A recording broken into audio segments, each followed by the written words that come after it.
all the other LBMA market-making banks relying on this 1,350 tons of Russian physical supply that they will not now receive, but they have bet on. Well, Andrew, one of the reasons I am perked, of course, since the very beginning here is that just before we started recording today, you had mentioned that there's a very bullish scenario for silver. And I know we've got a lot of gold fans and a lot of gold, physical gold accumulators, but we also have a lot of silver fans out there. Maybe you can tell everyone what you're seeing in the markets right now. Yeah, Shane, and I did promise to get back to silver. And look, as far as silver is concerned, and to me, this is a huge focus. Sanctions against Russian banks has suddenly cut off over 1,350 tons of local Russian physical silver supply from the wholesale market. Now, that's a big deal. At the margin, it is a big deal anyway, because it is traded on the margin. So in particular, now we know that Standard Chartered, that is a COMEX and an LBMA market-making bank, has very large banking and refiner presence in Russia, as do other banks. But specifically, this is a huge bank. Now, yet to be fulfilled refiner orders that were being counted on for fulfillment as far forward as September 2022 are sanctioned and will not be forthcoming.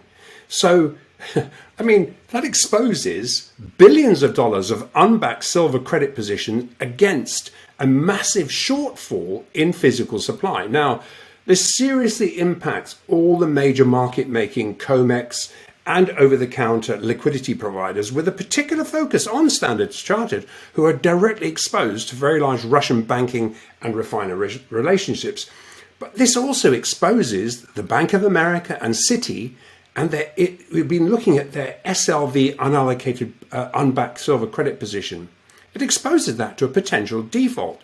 Now, while a large percentage of silver future shorts are over-the-counter long hedged, these unallocated silver credit positions, because that's all they are also undeliverable at anywhere close to current prices.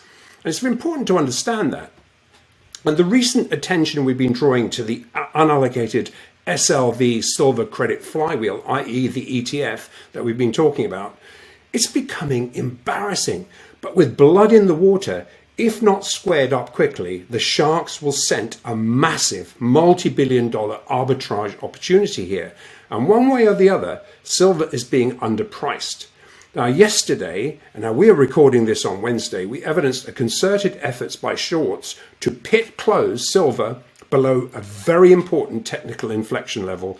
It was 26,225. Now, I just see for the moment here, they have just really tried to take it again, and it just took a better advance there. So this is so far failed. There may be more attempts, but this is in protection of a very large trade. Now, what it does is place recently added bearish silver bets averaging at about, we've talked about this before, around $23.80 is where their sweet spot was. Anything above that, and we're talking a lot of futures contracts here, although they're hedged by the over-the-counter market, are still undeliverable. It puts them into jeopardy, triggering a steady volume of margin calls on very large short positions. Now, we saw this yesterday, and we can see a scramble to defend these positions now. But as we've previously assessed, while these bets are so-called hedged in the over-the-counter market, these spot longs are undeliverable, unbacked silver credit positions. And it's spooking liquidity providers who have raised the EFP spread. And if you remember, this is that conduit that blew up in March 2020, where basically you've got the futures price and you've got the spot price. And when we see this spread widen to as much as 65 cents again today, as margin calls started to bite, there is no doubt these bets are deeply, deeply underwater. And the unfactored short squeeze places both the lessor and the lessee of these bets in a position where they will seek to exit these liabilities either on dips, which we're seeing now, or into rises into a red hot commodity sector. Now, with every Western Western country except Dubai and China now on the list of enemy countries, as Russia have put it, absolutely all of the 1,350 tons of Russian silver supply is completely cut off. Now, this comes on the back of China now locking down all domestic silver supply, as well as actively accumulating Russian silver and all commodities to build stockpiles. It makes sense, absolutely. And while 1,350 tons may only be about, let's say, 6% of total global supply, at the margin, this exposes massive derivative bets to be repriced and short covered. And that changes the dynamics, and as best estimate as possible, it's effectively cutting global supply by about 20% in real terms.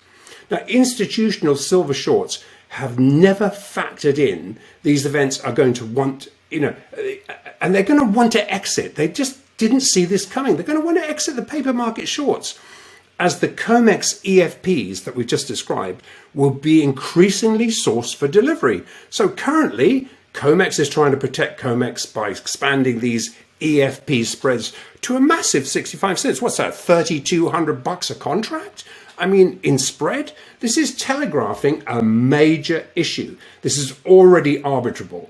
And what happens if this rises to, this could rise to several dollars. Just think about that, what the impact of that would be. And just recall what happened when spot gold longs were turned on for delivery in March 2020. These EFP spreads expanded to $100 per ounce as these spot longs raced to cover their offsetting COMEX shorts. Again, we were talking back then of an unbacked gold market, physical gold market in the over-the-counter markets versus an unbacked COMEX short. Now, since then, Basel III has kicked in, but really, and silver is still exposed to the similar thing. But to really add validation to these yet unreported physical supply shortages, completely out of the blue, last Wednesday, we started getting blanket orders asking us to provide and lock in. We want recurring monthly tonnage tranches of silver as soon as possible at market. I mean, whatever that means. To actually secure it, it's virtually impossible at current prices, that is. So at market is going to raise that price. Now, while some sellers appeared into the very early stages of the short squeeze and into attempts like today, where you see some bids being pulled and you see people trying to take some profits on what they think is a contained silver price, these physical sellers that appeared were tiny and were very much scooped up in Asia as soon as they appeared, and will continue to be scooped up in Asia when they appear. Now, similar physical delivery orders are also moving through the entire wholesale network, which has not yet been realized, but will undoubtedly serve to raise the offer price to provide silver to meet this demand into a tight for supply physical market. Notably, this will sidestep the SLV flywheel, which has been the big issue all along. Without that flywheel, silver would be significantly higher. Now, clearly, this completely unfactored supply shortage impacts all the other LBMA market-making banks relying on this 1,350 tons of Russian physical supply that they will not now receive, but they have bet on. Market-making LBMA banks had factored in the bulk of this physical supply would be delivered to them, certainly by the bulk of it by the end of the second quarter 2022. That's only a couple of months away.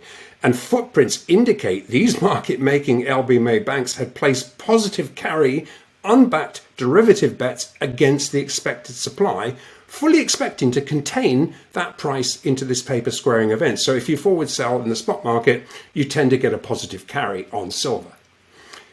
Albeit small, but in big size, that could be very profitable as long as you contain the price. But if you can't contain the price, you are in a world of pain. Now, without physical supply to square off these spot index silver credit positions, it leaves these bearish bets hanging by a thread. And given current Russia sanctions are likely to remain in place Well, as you'd think, at the very least during this quarter, and very likely beyond by the looks of it, if physical supply demand prices do not start closely reflecting paper prices, they will be arbitraged, severely raising the threat of another March 2020-like EFP blow-up in both gold futures and silver futures. Now, do suggest going back to looking at some of the older, back all the way back to March 2020 and April and May. We went through in detail, in granular detail, how this worked.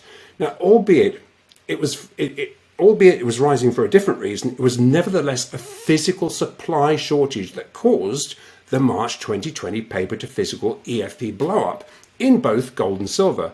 And in silver, such a supply shortage at this time would rally silver from a $14 higher stair step, and in gold from about a $500+ higher stair step. Now we'll look at gold again in a moment, but into an on fire broad-based commodity sector, sitting on the paper price of silver is going to end badly for the very large recent derivative bets made against silver, with a break-even price, as we say, of about 23.8.